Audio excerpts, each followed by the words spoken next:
अस्सलाम वालेकुम dear students, आउज़ु बिल्लाहि मिनश शैतानिर रजीम, बिस्मिल्लाहिर रहमानिर रहीम। डियर स्टूडेंट्स, आज का जो टॉपिक है दैट इज़ कनेक्टिव टिश्यू।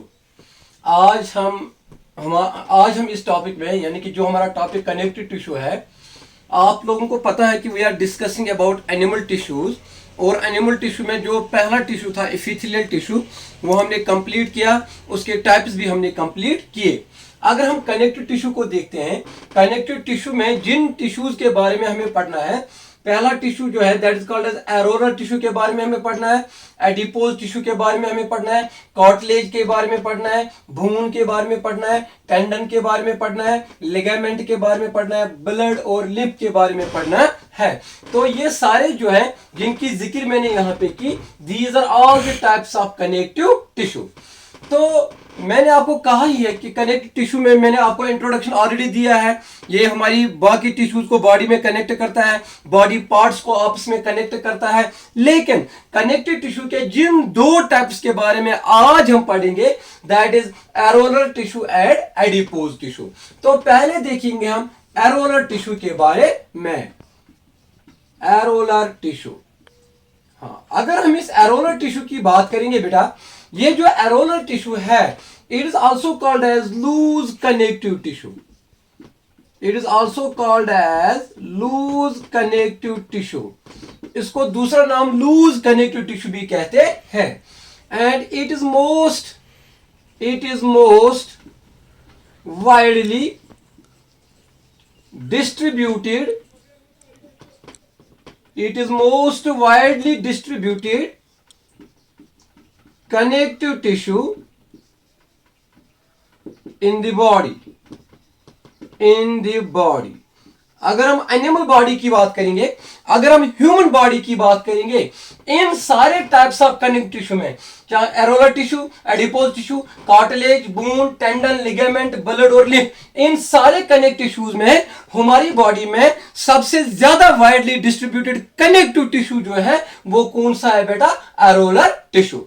अगर हम इस एरोलर टिश्यू की बात करेंगे, इस एरोलर टिश्यू में हम देखते हैं बेटा, आप यहां पे डायग्राम पे देख सकते हो, ये जो एरोलर टिश्यू है, it is composed of fine fibres.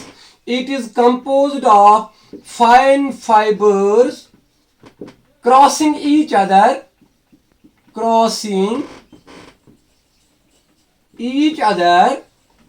in all directions.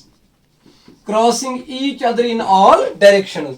तो यहां पे इस डायग्राम को हम देखते हैं, एरोलर टिश्यू को देखते हैं, ये बना होता है फाइबर्स का। इसमें फाइबर्स पाए जाते हैं और वो फाइबर्स एक दूसरे को क्रॉस करते हैं इन ऑल डायरेक्शन। ये फाइबर्स यहां से क्रॉस करते हैं, रेड कलर से मैंने फाइबर्स यहां से दिखाए हैं, ये भी रेड कलर से, ये भी ब्लैक कलर से, ये भी ब्लैक कलर से। तो ये जो फाइबर्स है, ये एक दूसरे को क्रॉस करते हैं इन ऑल डायरेक्शंस। और उसकी वजह से क्या होता है, जब ये एक दूसरे को क्रॉस करते हैं, उसमें क्या होता है, उसमें इनके दरमियान, इन फाइबर्स के दरमियान स्पेसेस बनते हैं। फॉर एग्जांपल, अगर यहां पे हम देखते हैं फाइबर, ये रेड कलर से, और रेड कलर से यहां देखेंगे, यहां पे स्पेस बनी है, यहां पे स्पेस बनी है, यहां पे स्पेस बनी है, यहां पे स्पेस बनी है। तो इन फाइबर्स के बीच में स्पेसेस हैं, और इन स्पेसेस को बेटा एरोली कहते हैं। इन स्पेसेस को क्या कहते हैं बेटा? एरोली। यानी कि एरोली जो है, ये वो स्पेसेस होते हैं जब फाइबर्स एक दूसरे को क्रॉस करते हैं। इस एरोलर टिश्यू में क्रॉस करने की वजह से उनके बीच में जो स्पेसेस बनते हैं, उन्हीं स्पेसेस को एरोली कहते हैं। और इस एरोलर टिश्यू में अगर हम देखेंगे, ये जो फाइबर्स होते हैं, ये फाइबर जो एक दूसरे को ऑल डायरेक्शन में क्रॉस करते हैं, ये फाइबर्स दो कलर के होते हैं, दो टाइप्स के होते हैं बेटा। एक को कहते हैं व्हाइट फाइबर्स, एक को कहते हैं व्हाइट फाइबर्स, और दूसरे को कहते हैं बेटा yellow fibres. White fibres and yellow fibres. देखो, इस रेड कलर से जो मैंने दिखाया है इसको मैंने व्हाइट फाइबर्स लिखा है, और ब्लैक कलर से जहां जहां पे मैंने फाइबर्स दिखाए इनको मैंने येलो फाइबर्स लिखा है। और इस एरोलर टिश्यू के अंदर जो फाइबर्स होते हैं वो दो टाइप्स के होते हैं, white fibres and yellow fibres. उसके बाद हम देखते हैं इसी एरोलर टिश्यू में जो ग्राउंड सबस्टेंस पाया जाता है, जो इस एरोलर टिश्यू के अंदर ग्राउंड सबस्टेंस होता है, यानी कि फ्लूइड पाया जाता है। जिस तरह सेल्स के अंदर साइटोप्लाज्म होता है, इसी तरह जो ग्राउंड सबस्टेंस जिनको मैंने ब्लैक डॉट से यहां पे दिखाया है, इस ग्राउंड सबस्टेंस को मैट्रिक्स कहते हैं, मैट्रिक्स। नाउ आपको यह भी पता चला the ground substance of the areolar tissue is called as matrix. इसके बगैर हम देखते हैं कि ये जो एरोलर टिश्यू होता है, एरोलर टिश्यू, इस एरोलर टिश्यू के अंदर जो जो सेल्स पाए जाते हैं, यानी कि जिन सेल्स का ये एरोलर टिश्यू बना होता है, मैंने यहां पे कुछ सेल्स दिखाए हैं जैसे chromatophore, fat cells, mast cells. तो यानी कि जिन सेल्स का ये एरोलर टिश्यू बना होता है उसमें इंपॉर्टेंट सेल जो है that is mast cells, that is chromatophore, that is fat cells etc. Already मैंने आपको पिछले टॉपिक में इन तमाम सेल्स के बारे में, जिन सेल्स का कनेक्टिव टिश्यू बना होता है उन सेल्स की जिक्र की है, मास सेल्स की, क्रोमेटोफोर्स की, फैट सेल्स की, माइक्रोफाजेस की, उन तमाम की जिक्र मैंने की है। तो उन्हीं सेल्स का कौन बना होता है, ये एरोलर टिश्यू बना होता है। अब हम देखेंगे ये एरोलर टिश्यू कहां पे पाया जाता है। अगर ये बॉडी में होता है तो इसकी लोकेशन क्या है, where is this areolar tissue present, location. बेटा अगर हम इस एरोलर टिश्यू की लोकेशन देखते हैं, इट इज प्रेजेंट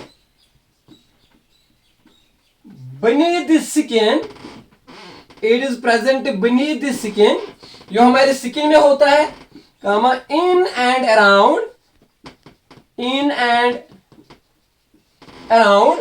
ये हो इन एंड अराउंड कहां पे होते हैं बेटा, ये ब्लड वेसल्स के इर्द गिर्द होते हैं, इन and around blood vessels, in and around respiratory tract, respiratory tract. यानी कि मैंने कहा कि ये जो एरोलर टिश्यू इसकी लोकेशन क्या है, it is present beneath the skin, ये बीनीथ द स्किन पाया जाता है। It is present in the respiratory tract, ये रेस्पिरेटरी ट्रैक्ट में होता है। तो इसी तरह अगर हम देखते हैं, it is present in and around nerves, ये हमारे नर्व्स के इर्द गिर्द पाए जाते हैं एटसेट्रा। तो मैं आपको एरोलर टिश्यू के बारे में बोलता हूं, इसकी लोकेशन कहां पे है। First, it is present as a subcutaneous layer under the skin, skin के अंदर ये सबक्यूटेनियस लेयर पाई जाती है। And it is present in and around, in and around, किसके अंदर और किसके इर्द गिर्द, ब्लड वेसल्स के इर्द गिर्द, ब्लड वेसल्स के अंदर, रेस्पिरेटरी ट्रैक्ट के अंदर, उस रेस्पिरेटरी ट्रैक्ट के इर्द गिर्द, और नर्व्स के इर्द गिर्द, और नर्व्स के अंदर भी ये पाया जाता है। तो बेटा फंक्शन इसकी ये है। अगर हम देखते हैं फंक्शन एरोलर टिश्यू की क्या है बेटा, फर्स्ट फंक्शन इसकी है बेटा प्रोटेक्शन, प्रोटेक्शन। यानी कि जिन जिन ऑर्गन्स में मैंने आपको कहा, respiratory tract, blood vessels, nerves etcetera, इनको ये प्रोटेक्शन देता है। नंबर सेकंड, तो बेटा नंबर सेकंड इसकी क्या है, ये फ्लेक्सिबिलिटी देता है, फ्लेक्सिबिलिटी, फ्लेक्सिबिलिटी। फॉर एग्जांपल ये मसल्स के अंदर भी होता है, अगर हम मसल्स की बात करेंगे, हमारे मसल्स में भी ये होता है। और कंट्रैक्शन और रिलैक्सेशन जो मसल्स में होता है वो भी एरोलर टिश्यू की वजह से होता है।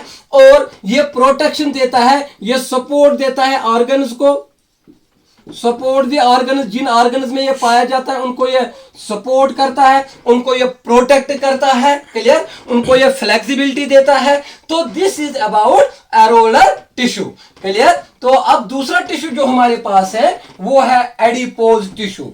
तो पहला टिश्यू कंप्लीट हुआ which is called as areolar tissue, number second is called as adipose tissue.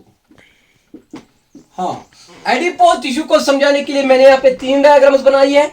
एक को मैंने एडिपोज टिश्यू लिखा है, दूसरे को व्हाइट एडिपोज टिश्यू लिखा है, तीसरे को ब्राउन फैट या एडिपोज टिश्यू लिखा है। फर्स्ट ऑफ ऑल हमें पता होना चाहिए एडिपोज टिश्यू क्या है। अगर हम एडिपोज टिश्यू की बात करेंगे, it is composed of cells, It is composed of cells called as adipocytes. Called as adipocytes or fat cell. हाँ, तो मैंने कहा कि जो ये एडिपोज टिश्यू हमारी बॉडी में होता है, जिन सेल्स का एडिपोज टिश्यू बना होता है, दो cells are called as adipocytes और फैट सेल्स।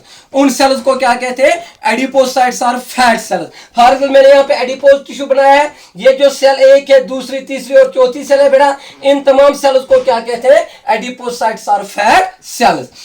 अगर हम इन एडिपोसाइट्स या फैट सेल्स को देखते हैं बेटा, ये सारे किसके अंदर होते हैं?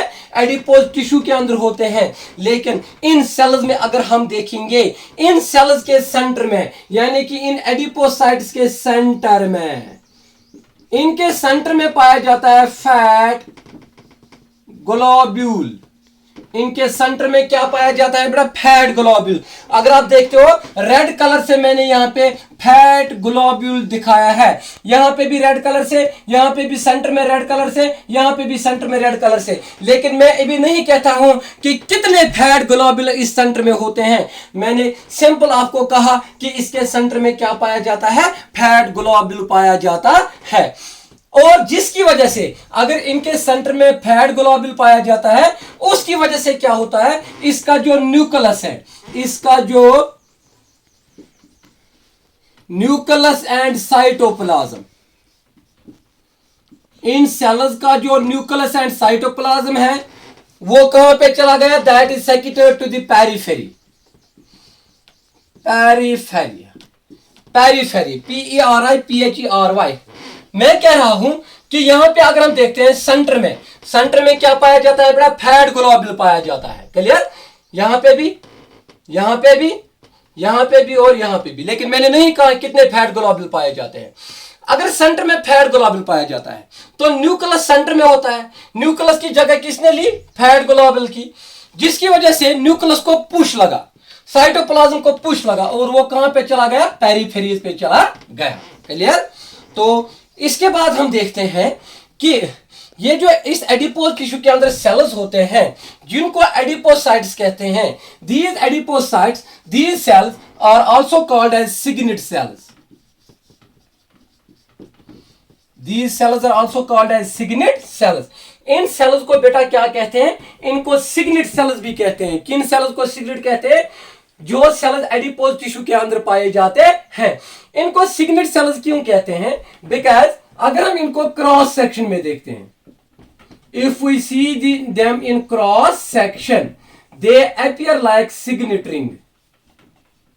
दे अपीयर लाइक सिग्नेट रिंग्स। जो सिग्नेट रिंग्स होते हैं, ज्यादातर सिग्नेट के जो रिंग्स होते हैं औरतें जो पहनती है, उसी जैसे ये लगती है। That is why adipose tissue के अंदर जो ये एडिपोसाइट्स होते हैं, इनको सिग्नेट सेल्स भी कहते हैं। क्लियर? तो बेटा, लेकिन ये जो एडिपोज टिश्यू होता है, ये दो टाइप्स का होता है। This is of two types. Adipose tissue is of two types. One is called as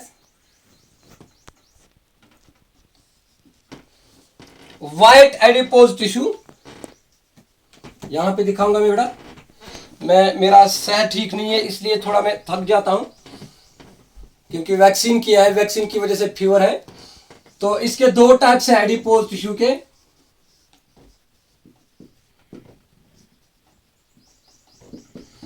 one is called as white adipose tissue,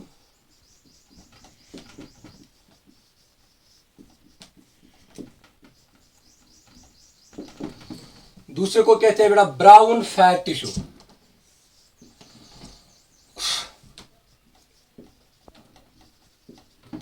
brown fat tissue. अगर हम व्हाइट एडिपोज टिश्यू की बात कर रहे हैं, व्हाइट एडिपोज टिश्यू में अगर आप सेल देखते हो बेटा, इसमें सेंटर में एक सिंगल फैट ग्लोब्यूल पाया जाता है।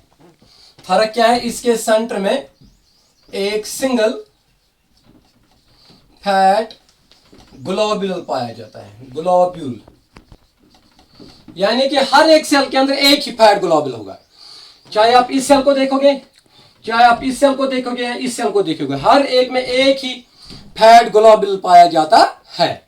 लेकिन अगर आप ब्राउन फैट टिश्यू की बात करेंगे, ब्राउन फैट टिश्यू में जो सेल है उसमें मैनी स्मॉल फैट ग्लोबुल्स पाए जाते हैं।